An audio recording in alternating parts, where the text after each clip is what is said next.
Let me tell you about this crazy race I had at Capital Karts, which is a super slippery indoor track with tons of corners. I was going all out trying to beat this 55-second lap time, but it felt impossible. Then guess what? They gave me a slower kart. I was like, seriously, my luck has been horrible today. And it was kart 13.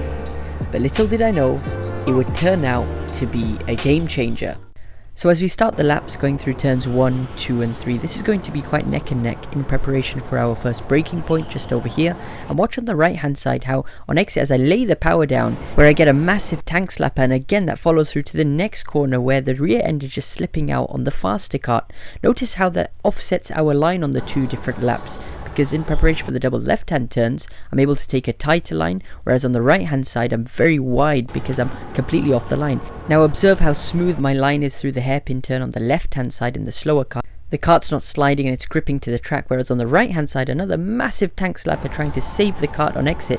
And this trend will continue down to the double hairpin turns, where I'm able to take a very smooth line, dictate the kart very well on the left hand side, but on the right hand side with the faster kart, because there's so much more power available to me, the rear end would constantly slide out, and you can see how much time we've lost as the gap extends to nearly a second now.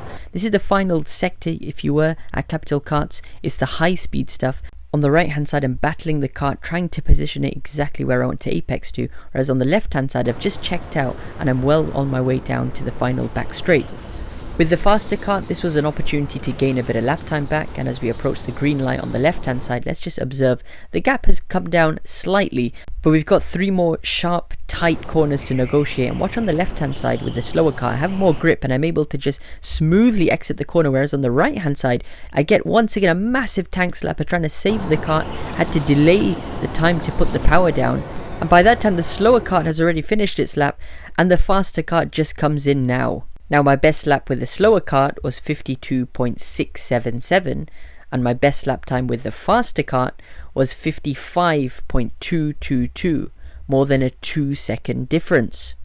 Why was I so much faster with kart 13? Well, kart 13 is a slower kart, and with a slower kart on this specific track surface, it's advantageous because your acceleration is slower in a slower kart. The rear tires take time, more time than a faster kart, to obviously rotate. In a faster kart, your tires light up as soon as you hit the accelerator pedal. That's why you get that initial tank slapper. The rear end just slips on you. In a slower kart like kart 13, I had so much more grip because the tires would rotate slower. It would take time for them to then get to the optimal speed to light up. And by that time, I'm already around the corner and at the exit. So, massive difference in lap time.